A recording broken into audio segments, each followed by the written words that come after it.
Welcome to today 9 Telugu news. Suryapet జిల్లా హుజూర్ నగర్ లో మాజీ ఎమ్మెల్యే బీజేపీ ఎన్ఆర్ఐ విభాగం రాష్ట్ర కన్వీనర్ శానంపూడి సైదిరెడ్డి నిర్వహించిన ప్రెస్ మీట్ రాజకీయంగా చర్చనీయాంశమైంది. హుజూర్ నగర్ అభివృద్ధికి తన హయాంలోనే పునాదులు పడ్డాయని, ప్రస్తుతం జరుగుతున్న అనేక పనులు కూడా తాను తీసుకొచ్చినవేనని ఆయన తెలిపారు. కాంగ్రెస్ ప్రభుత్వం ప్రజలకు ఇచ్చిన హామీలను అమలు చేయడంలో విఫలమైందని ఆరోపించిన సైదిరెడ్డి రైతులు, నిరుద్యోగులు, రిటైర్డ్ ఉద్యోగులు మోసపోయారని విమర్శించారు. రింగ్ రోడ్, సీసీ రోడ్లు, డబుల్ బెడ్రూమ్ ఇండ్లు, ఈఎస్ఐ ఆసుపత్రి, బ్లడ్ బ్యాంక్ వంటి అభివృద్ధి కార్యక్రమాలు తన హయాంలోనే వచ్చాయని పేర్కొన్నారు. హుజూర్ నగర్ లో మట్టి మాఫియా, గంజాయి దందా పెరిగిపోయాయని, ప్రశ్నించే వారిని బెదిరిస్తున్నారని ఆరోపించారు.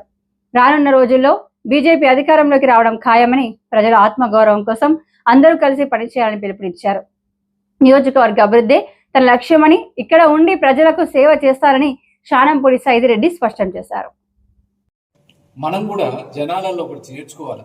అందరికి కూడా దయచేసి జాతీయవాదం అనేది రావాలి, ఇండియా అనేది ఒకటనేది రావాలి.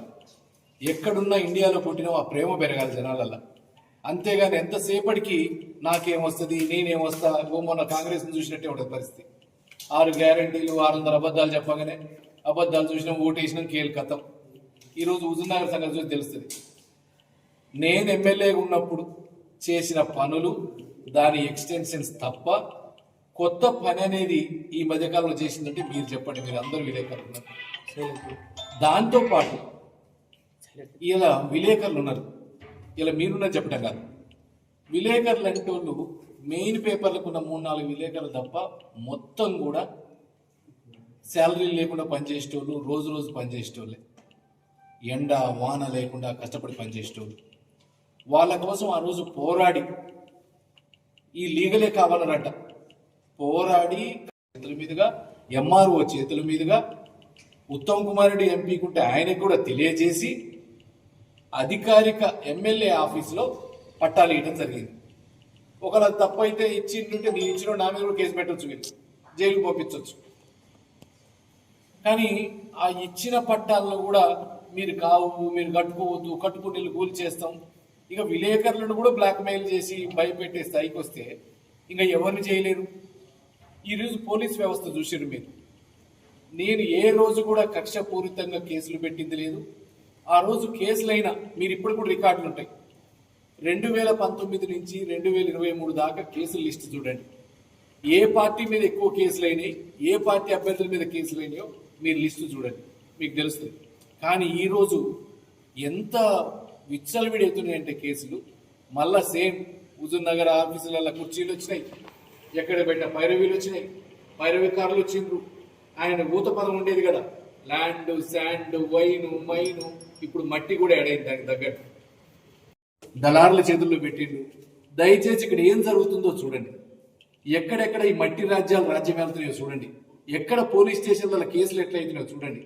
నిన్నగాక మొన్న కిష్టాపురంలో కేసు అయితే వాళ్ళని ట్రాక్టర్ మీద పోయేటోడిని కొట్టబోతే వాళ్ళు కొట్టిండ్రు. సరే, ఈ కేసులు అయినాయి. కానీ ఇంతవరకు అవతల అసలు ఎవరైతే కొట్టిండ్రో చావు బతుకులలో ఉన్నాడు, ఈరోజు చాలా సీరియస్ ఉంది, వాళ్ళ మీద కేసులు పెట్టమంటారు. ఇంతవరకు ఒక అరెస్ట్ కానియలేదు. ఇది అంటే నిన్న మొన్న ఇది కాబట్టి చెప్తా ఉన్నా. ఇట్లాంటి ఇప్పటిదాకా మొత్తం మాట ధరిస్తే ఏమంటారు, ఫోన్లో మెసేజ్ పెడితే నీ సొంత స్టేటస్ పెట్టినా కేసే. నీ సొంతంగా మున్సిపాలిటీలో ఎన్నిసార్లు పోటీ చేసినోడికి నువ్వు పోటీ చేయొద్దని బెదిరింపు, డైరెక్ట్ పోటీ చేసినోడు నువ్వు పోయి విత్డ్రా చేసుకొని రాని బెదిరింపు. పాపం ఆ ఊరేది మొన్న సర్పంచ్ చనిపోయింది. ఆయన అమెరికా నుంచి వచ్చి ఇక్కడేదో వచ్చే ఆయన తీసుకొచ్చి 2 రోజులు కూర్చోబెట్టిండు. బక్కవంతగూడెంలో నరేందర్ అనే పిల్లగాడు ఎన్ఆర్ఐ, మంచి చేయాల దేశానికి, రాష్ట్రానికి కనుక ఇంటికి వస్తే 3 రోజులు కూర్చోబెట్టి పొద్దున సాయంత్రం మర్డర్ చేసినట్టు కూడా చేయరు.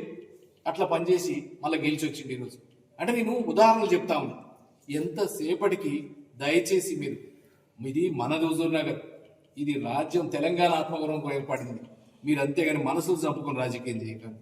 మీరు ఎదురొడ్డి పోరాడండి, మీరు కావాల్సి సాధించండి. మీరు ఏదైతే చేస్తాం, ఏదైతే గ్యారంటీ కార్డులు ఇచ్చిండ్రో ఆ గ్యారంటీ కార్డులో మేము పనిచేస్తామని చెప్పండి. ఆ గ్యారంటీ కార్డుల కోసం పనిచేయండి, మేము అప్రిషియేట్ చేస్తాం. ఈరోజు అగ్రికల్చర్ చేయటం అప్రిషియేట్ చేస్తాం. ఎందుకంటే ఏదొచ్చినా వదిలేసినాం, ప్రతి గారికి రోడ్లు వేసినాం, ఎక్కడికి పట్టి కోసే పరిస్థితి లేదు. గ్రామ పంచాయతీకి పాపం సర్పంచులు ఎవరైనా గెలవండి, ఇలా సర్పంచులు ఏడ్చే పరిస్థితుల్లో ఉన్నారు. ఇక పనికి ఆహారం అయితే కథం. ఇక దాన్ని ఎవడు పని చేస్తుండో ఒక్కడు పని చేస్తుండు, ఒక్కడే ఇంట్లో పెడతారంట.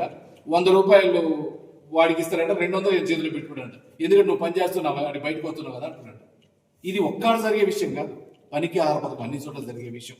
ఇక మట్టి అయితే రాజ్యం వెళ్తా ఉంది.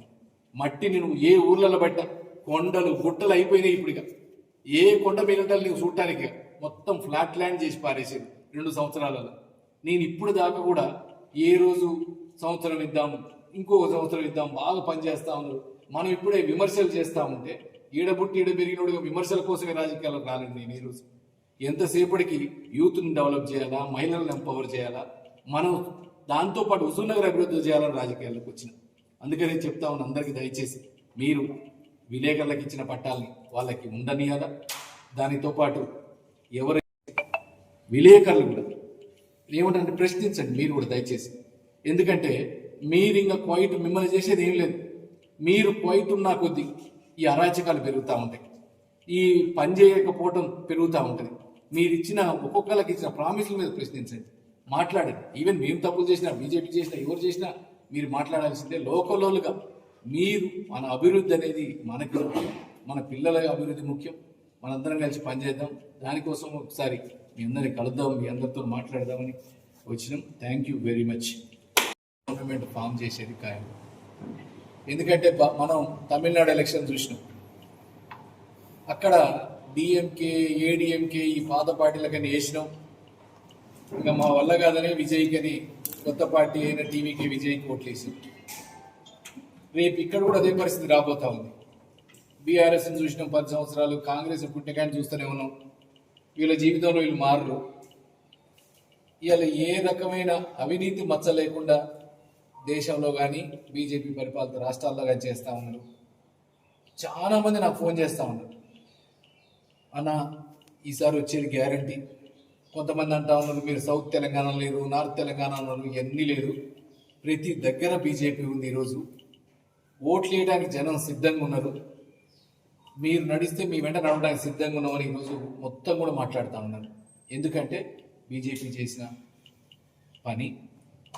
ఇంకొకటి విమర్శలు చేస్తూ ఉంటారు, ఏమని పెట్రోల్ రేటు 5 పైసలు పెరగని 5 పైసలు పెరిగిందని, 50 పైసలు పెరగని 50 పైసలు పెరిగిందని. కానీ పక్క దేశాలల్లో